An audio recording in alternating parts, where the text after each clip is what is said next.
Welcome, everybody, to another episode of the Physics Corner. I am your host, Dr. Christopher Sorolla, and this is a series of videos in which we solve simple introductory physics problems.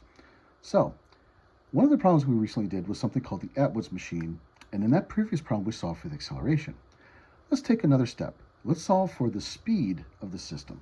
Specifically, let's solve for the speed of the system after the system has dropped or has moved a total of 1 meter. So, to recap, an Atwood's machine consists of a string with two masses hung on either side of the string over a pulley wheel. In this particular instance, we are not going to worry about the effects of the pulley wheel itself. The pulley wheel is only serving to allow the string to drape over it, and the string will slide across the pulley wheel with no friction. Now, in future videos, we will show how to handle it if that does not happen. If, in other words, the pulley wheel actually does move. But we're not worried about that today. So, here is our situation. Before we get started, we'll have the heavier mass up high and the lighter mass down low like that. After the system has moved, the heavier mass is now down low and the lighter mass has been pulled upward. By how much? We will designate that a distance h, like that. Okay, so a distance h there. And that height in this particular case is 1 meter. Okay. So how do we solve this problem? Now it looks very, very complicated, but in this particular case, we're going to use conservation of mechanical energy to solve the system. And mechanical energy can be started this way as the mechanical energy going in, or the initial or original energy. And we set that equal to the amount of energy coming out of the system, or the energy at the end of the system, the final energy. Mechanical energy conservation means that those two energies must be the same. We also know these other interesting facts. In general, kinetic energy is equal to 1/2 the mass of an object multiplied by its speed squared. And we know that potential energy due to gravity is equal to the mass multiplied by g multiplied by the height of the object. Let's define height, as we've already indicated, as the distance above the starting point of the lower mass, and then the same as the final position of the heavier mass, like that. So we're measuring this as our height. Now, it doesn't matter in the long run, by the way, whatever you choose as your reference point for height, as long as you always do so the same way throughout the entire problem. We're going to choose height to be 0 because that makes a lot of sense, and because it's going to turn out to be much more convenient.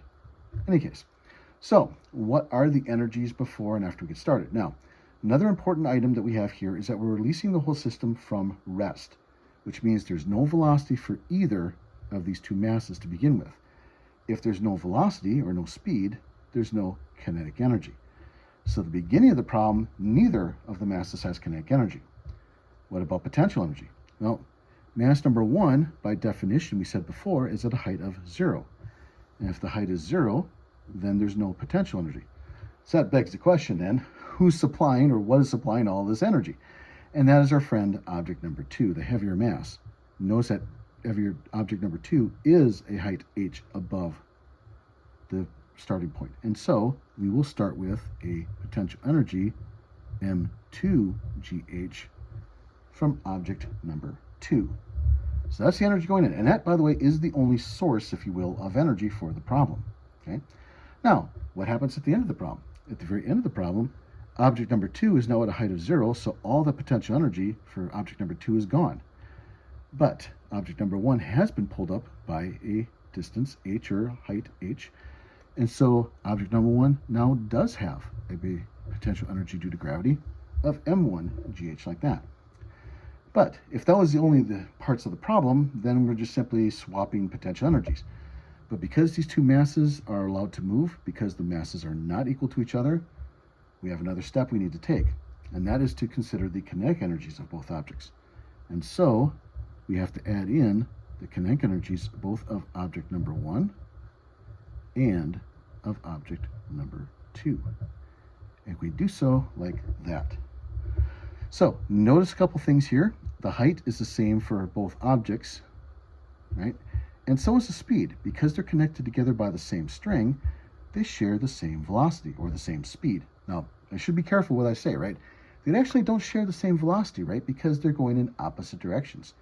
But what matters for kinetic energy is not velocity. What matters for kinetic energy is speed. And that's what we have here. And if you remember, by the way, if you square a velocity, you get speed squared in any case. All right, so now, because the masses are not the same, we can't just simply cancel all the masses. That's something we cannot do in this case. We have to be a little more careful about that. But what can we do? First off, this is an algebra problem now. And by the way, just one equation for this whole problem.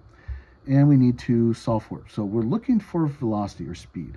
So let's consolidate. Let's put all the items that are velocity on one side of the equation and all the items without velocity or speed on the other side of the equation. So one side of the equation has a 1/2 m1 v squared and a 1/2 m2 v squared on one side. To get the other term, this term, to the other side, we need to subtract it. So let's subtract it from both sides, and what happens then? We'll have an m2gh, which was already there, minus an m1gh here, and it looks like that. Okay.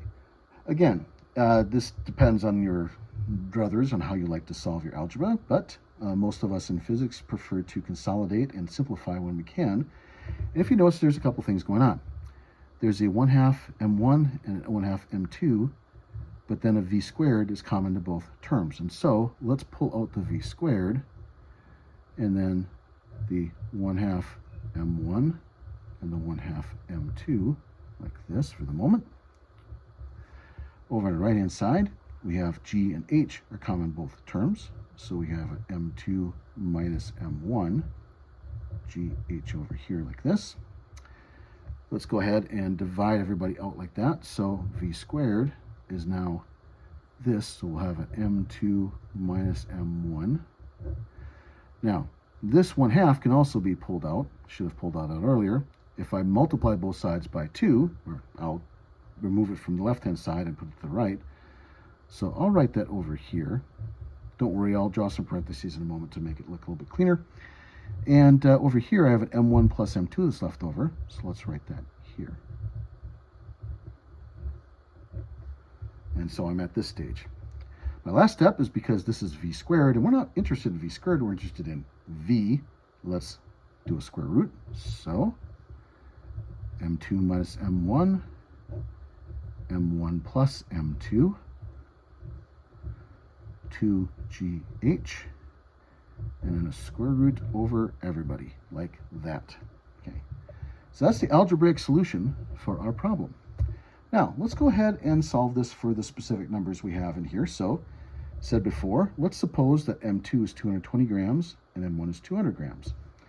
Now, similar to the problem we did in a previous video, we could turn those into kilograms. We could make that unit conversion, but there's no need, because if you look again, and this is very similar to the problem we did in the previous video, the masses will end up canceling, and so will therefore the mass units.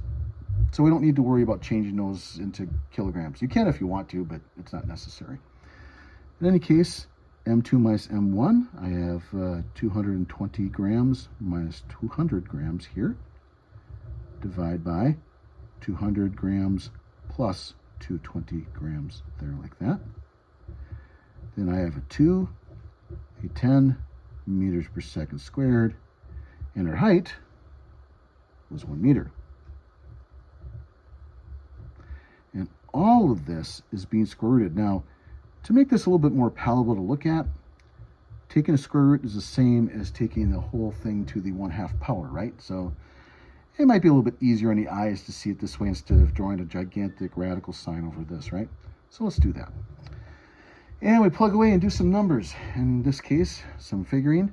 Notice that this 220 minus 200 just gives us 20. 200 plus 220 bottom gives us 420, so this fraction here will be a tiny fraction. Multiply through, do all of this figuring first, then take a square root. If you do this process, you'll end up with 0.98 meters per second, like that. And that is it. That's the answer for that. Now, while we're here, let's do a couple of checks. So, what would happen if the masses were identical? Okay, well, here's our solution, right? If mass 2 and mass 1 are the same, mass 2 minus mass 1 is 0, and it no longer matters what everybody else is doing, your velocity is 0. And so if you release it from rest and the masses are identical, they stay put. Nothing happens. What if, for example, we cut the string and mass 1, say, is separated from mass 2? Well, then get rid of mass 1 here and here. That disappears, if I can do it like that for a moment. Mass 2 divided by mass 2 is 1, and it's the square root of 2gh. And if that sounds familiar, it should. That's a very common solution if you're just talking about one object dropping from rest in free fall. And that makes sense. That's what we should get. Okay. One more thing. What if we change the masses? What if, for example, mass 2 and mass 1 are not these values, but let's make them different. So let's suppose we say this. What if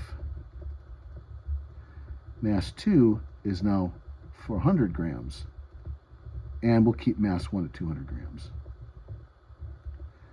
Then it turns out our final speed will be about 2.6 meters per second instead.